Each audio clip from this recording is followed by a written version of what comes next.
Servus. Moin. Wir sind Lisa und Greg. Das heutige Video, The Forgotten Story of Independent Saarland. Yes, and this is brought to you by the Tim Traveler. We will include a link in the description so you can go over there and do all of the YouTube stuff. This was actually a recommendation that came from Marcel in our Discord. And this is a part of our Cities of Germany series. Getting to know each city and watching different types of videos from each city. Some of them will be vlogs. Mm-hmm. Some will be educational. Yes. Which I'm guessing this is. I don't know. We don't know. Because it's like, well, actually, I don't know. Yeah. I didn't think it was a vlog. That's why. Okay. That's fair. So as you're watching this, if you want us to check out your city, if you have a link to the video, that would be super helpful. Just go ahead and put that in the comment. And before we get going here, like the video. That helps with all the algorithm YouTube stuff. All right, let's check it out, see what we got. Okay. Hello and salut. It is August 2020. I'm actually filming this the day after my video about the Völklingen Ironworks. And that means I'm back in Germany. And I'm back in the region of Saarland, a few stops further down the line. Now, on the 3rd of October this year... It's not Saarland. Oh, yeah. Saarland. I apologize. I said Saarland. That's right. The S is like Z. Ooh. Saarland. Okay. And the Saarland. S sound is that thing that you said looked like a B. Oh, yeah. I don't know the actual name of it. Right. Yeah, that's the S sound. That's the S. Okay. So Saarland. Saarland. Germany will be celebrating 30 years of reunification between East and West. And why were they split in the first place? Well, I'm sure a lot of you know, it all goes back to the end of the Second World War when the Allies occupied the West and the Soviets occupied the East, and Germany ended up being split into two independent parts. Except that's not quite true, because there was also a third part that kind of gets forgotten, but it had its own flag, it had its own coins, and it entered its own team into an Olympics and a World Cup. So cool. What happened to it? This is the forgotten story of independent Saarland. Oh, okay. Oh my God.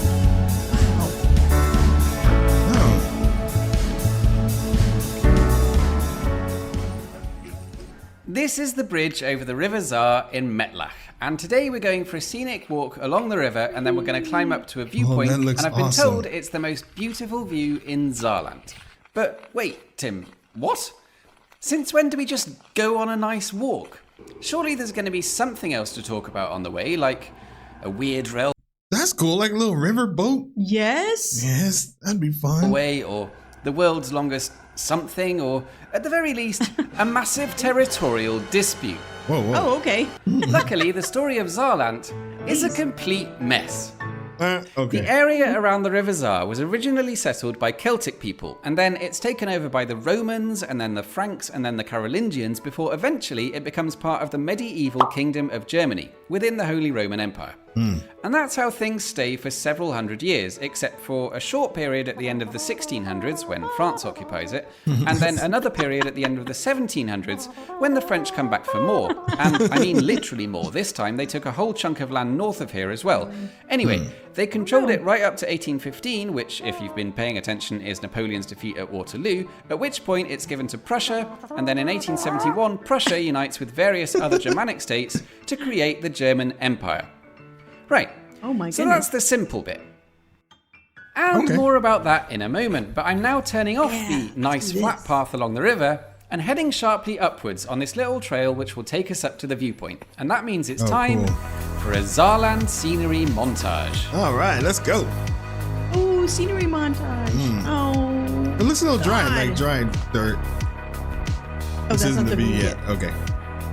I miss this scenery. And I miss doing this. We don't get that here. No. We know that it's in Spain. We're just saying where we live, it's not. Yeah. It is here in Spain. There's other regions that look like this. But not just here. not here. Oh, wow. Nope, still not the view. That looks like Washington Yeah. State.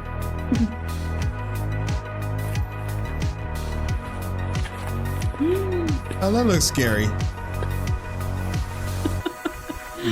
That's true. This is the Saarschleife, Oh, we've seen or the this. Saar Loop, and it is pretty spectacular. We have?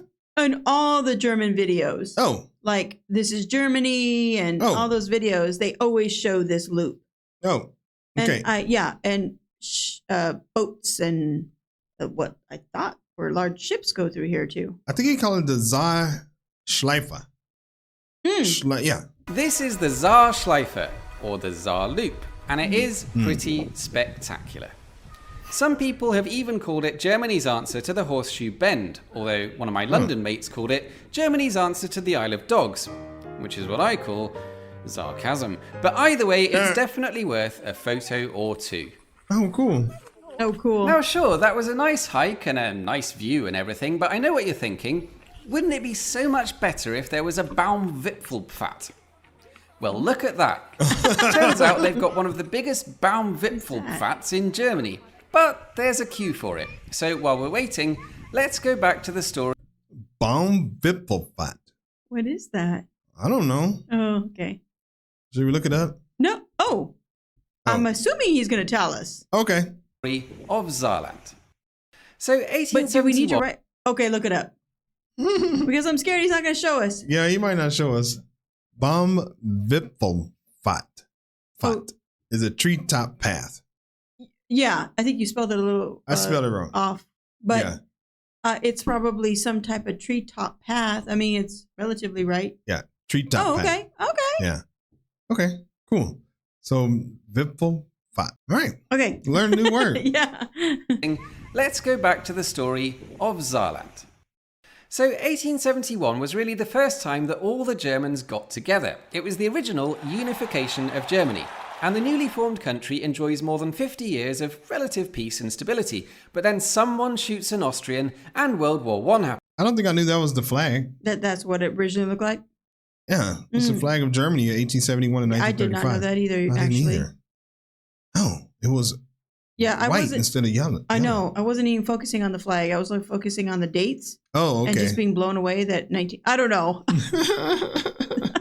Of relative peace and stability. But then someone shoots an Austrian and World War I happens. Oh, and no. if you live in the Saar region, go. your nationality is about to change. Oh no. 5 times in the next 40 years. Oh. So you begin World What War the- I as a German, but at the end of the war, the Allies take one look at the Saar Valley and its rather profitable coalfields and steel industry and say, right, we'll just take that off your hands for the next 15 years. And they create the catchily named Territory of the Saar Basin. So you're now under the joint sovereignty of France and the UK. But at the end of the 15 years, you're given a 3-way referendum between keeping this arrangement, unifying with France, or reunifying with Germany. And over 90% of you vote to return home to Germany. Wow, 90. Only problem is, it's 1935. So you begin World War II as a German, but at the end of the war, the French, who clearly have a bit of a thing for you, somehow managed to sneak you away from the rest of Allied occupied Germany and create the separate Saar Protectorate, which means you become pretty much your own independent country, but with military protection from France. I mean, at this point, France is basically acting like a sleazy guy in a nightclub. You've turned him down several times and he's still cornering you saying, Exactly, because they came like 2 or 3 times already. They even said no. Yeah, we like said no. 95. No means no. Yeah, Leave me 90% alone. of us said no. Yeah, and they're like, well, just one more time. I'll just protect you. And maybe But you'll that like me. actually kind of helped, I'm sure, Yeah. during the 1930s. Yeah. why do By you want to chance? be with Germany? You could be with me. I will look after you. And all you want to say is, what on earth is a Baumwipfelpfad? Well, it's one of these. It basically translates into English as treetop walkway. And We could have waited. You Dang. got treetop path. you've probably seen a treetop walkway before, but this one is on steroids. It's over 1 kilometre long, and at the end, it becomes a spectacular observation tower. Oh, A bunch that's of these cool. have been springing up across Central Europe over the last 10 years. They're all built by one German company, and this is not a sponsored video, so I'm not going to wang on about it, but they're kind of cool. Wang on about it. Is that a German word? Or I don't I'm not know. going to wang on about it.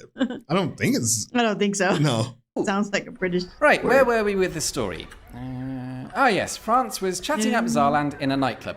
What is this video? Increasingly desperate to win the affections of the Tsar people, France banned all pro-German political parties, introduced the French franc as currency, and designed Saarland this beautiful new flag. Those three colours remind you of anything? For Saarland, it was time to drop some increasingly unsubtle hints. They issued local versions of the French franc, but with the francs written in German. They entered their own team at the 1952 Olympics, but marched into the stadium with the West German athletes right behind them, putting the Tsar athletes between the two flags. Oh, and that's cool because is that flag, the German flag, is it still white? It looks. No, I can't tell. It looks red, Black yellow, and white. and black. Yeah. Oh, okay. And then there's the story of the Tsar national football side. They entered the qualifiers for the 1954 World Cup, and as luck would have it, they were drawn in a 3-team group with Norway and West Germany. In their first competitive game as a nation, they beat the Norwegians 3-2 in Oslo, but after a 3-0 defeat in Stuttgart and a 0-0 draw at home against Norway, it came down to a winner-takes-all crunch against West Germany in front of a full house in Saarbrücken. By all accounts, the Tsar team played brilliantly, but were on the wrong end of a couple of questionable refereeing decisions, and it finished 3-1 to the Germans, and Saarland were out of the tournament. Afterwards, Saarland's star player showed just how upset he was by saying, "Yeah, I wasn't unhappy with either result. Personally, I feel German. I didn't want to stop them from getting to the World Cup. We would have had no chance anyway." The rest is history. The West German team went on to win the final against the great Hungarian side of the time, and cheering them on from the stands that day were several of the Saarland players. That's good. In the end, that was the last time a Tsar team entered the World Cup, or indeed the Olympics.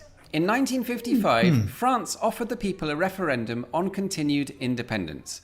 67% of voters rejected the French plan, and they finally took the hint. A year later, in what has since become known as the Kleine Wiedervereinigung, or the Little Reunification, Saarland officially returned to Germany.